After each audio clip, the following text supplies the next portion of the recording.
साथियों नमस्कार, मैं हूं महेश शर्मा, जन शिक्षक पीपल कोटा। और आज हम बात करने जा रहे हैं अभ्यास टेस्ट पेपर कक्षा 3 सप्ताह 6। आपको पूर्व के वीडियो में जो निर्देश है वो बता चुका हूं। क्या करना है अब, तो आज हम गणित विषय के प्रश्नों के ऊपर बात करेंगे, इसलिए गणित विषय पर सीधा चलते हैं। यह है भाग 3 जो गणित विषय का है। और इसमें जो निर्देश दिए, सबसे पहले दिए गए प्रश्नों के नीचे दिए गए विकल्पों में से सही विकल्प चुनकर सही उत्तर की तालिका में लिखिए। नीचे दिए गए आकारों में से कौन सा आकार चित्र में है, ये दिए हैं आकार कुछ। अब आप देखिए, इसमें ऑप्शन 1 है वृत्त, जो कि ऐसा बनता है, त्रिभुज जो कि ऐसा बनता है, और पंचभुज जिसकी 5 भुजाएं हों, इस तरह से 5 भुजाओं वाला बनता है। षटभुज के 6 भुजाएं होती हैं, हम सब जानते हैं। तो इसमें सभी 3 भुजाओं वाला, यानी कि इसका जो उत्तर रहेगा वो त्रिभुज रहेगा। हम बच्चों को ये बताने का प्रयास करेंगे। आगे आप आइए। आयताकार कागज के एक कोने को मोड़ने पर कितने कोने बनते हैं। आयताकार जो कागज़ होता है, एक आयताकार कागज़ लिया हमने और उसका एक कोना मोड़ दिया, तो उसमें से 5 कोने हो जाएंगे। हम बच्चों को बताएंगे, कागज़ का एक आयताकार कागज़ लेंगे, उसको उदाहरण के तौर पे हम बच्चों को बता सकते हैं। दी गई आकृति में कितने आयत हैं। अब आप इसमें आयत ढूंढना है अपने को। तो साथियों देखिए, 1 आयत, 2 आयत, 3 आयत, 4 आयत, 5 आयत, 6 आयत, और ये देखिए मुंह के ऊपर एक बना हुआ आयत दिख रहा है आपको, 7वां आयत ये दिखाई दे रहा है। यानी कि कुल इसमें से 7 आयत इसमें दिए गए हैं इस आकृति में। आगे बढ़िए आप। यहाँ बच्चों को आपको यही बताना है कि आयत की जो आकृति 2 भुजाएं लंबी होती है, ज़्यादा लंबी होती है, 2 उससे कम होती है।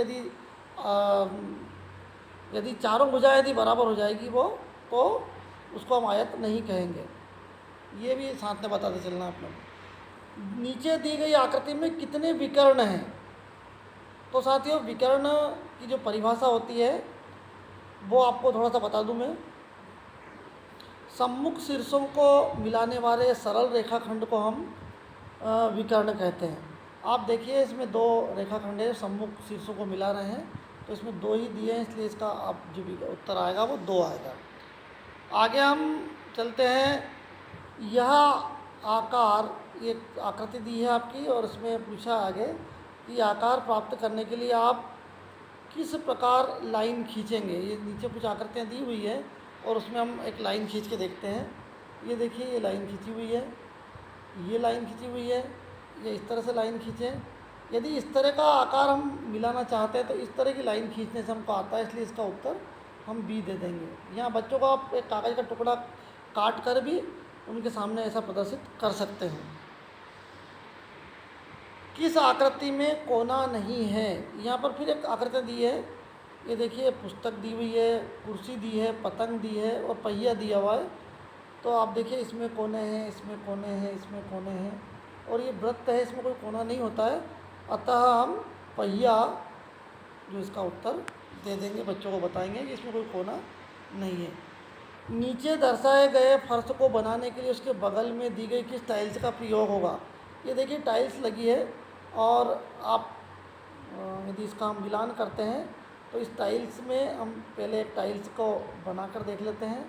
इस तरह से टाइल्स बनी है आपकी, और इस तरह से क्रॉस लगी हुई है, और इस तरह से क्रॉस लगी हुई है, और ये वाला भाग इसका भरा हुआ है चारों तरफ से। ये देखिए आप, इनका ये वाला भाग भरा हुआ आ रहा है और ये वाला भाग भरा हुआ आ रहा है। 1 2 3, और ये चौथा वाला भाग इस तरह का खाली आ रहा है इसमें। तो आप इस तरह की टाइल्स यहाँ दिखाई दे रही है हमको सी वाले भाग में, तो इस टाइल्स को हम इसमें फिट कर सकते हैं, मतलब ये टाइल्स इसमें लगा सकते हैं। तो सी वाला इसका उत्तर हो जाएगा। पैटर्न की अगली आकृति कौन सी होगी। आप देखिए, इसमें वृत्त दिया है, त्रिभुज दिया है, आयत दिया है, फिर वृत्त दिया, त्रिभुज दिया, आयत दिया है। तो अगले आकृति वृत्त आएगी। यहाँ पर हम वृत्त का बच्चों को बताएंगे। पैटर्न है, समझाना है, बहुत आसान काम है, हम कक्षा 3 के बच्चों तक की बातें पहुँचा सकते हैं। प्रश्न नंबर 9, 5P6Q7R8S दिए गए पैटर्न की अगली संख्या कौन सी होगी? बहुत अच्छा प्रश्न है साथियों।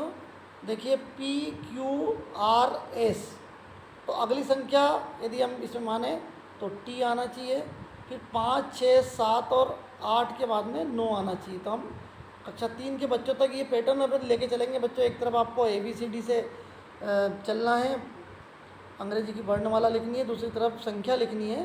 तो इस बढ़ते क्रम में हम संख्या और वर्णमाला दोनों को जब बढ़ाते हैं, ऐसी स्थिति में 9T इसका आंसर आ रहा है। देखिए डी वाला उत्तर है इसका 9T। फिर प्रश्न नंबर 10 में दिए गए पैटर्न को पूरा करने के लिए कौन सी टाइल्स लगेगी? अब वही पैटर्न पुनः दिया है, आप समझने का प्रयास कीजिए। ये टाइल्स बनी है, इस तरह से हम टाइल्स बना के बच्चों के सामने प्रदर्शित कर सकते हैं, उसका आधा आधा भाग भर के बता सकते हैं। इस तरह की बनी हुई टाइल्स दिखाई दे रही होगी आपको, जिसमें ये वाला जो भाग है, ये वाला इधर वाला भाग आपको भरा भरा दिखाई दे रहा होगा और ये वाला भाग आपको भरा हुआ दिखाई दे रहा होगा। ये जो कोने खाली है उससे हम यदि मिलान करते हैं तो हमको ये वाली टाइल्स हमको दिखाई दे रही है, जो कि इसके साथ मैच कर सकती है। बच्चों से हम इसका निर्णय करवाएं तो बच्चे आसानी से इसको भर सकते हैं। तो इसमें बी वाला उत्तर हो जाएगा। मुझे उम्मीद है बहुत सरल तरीके से हम इस अभ्यास प्रश्न पत्र को बच्चों को करा सकते हैं। इसी तरह के और भी प्रश्न हम शाला स्तर पर तैयार करके बच्चों को दे सकते हैं। धन्यवाद।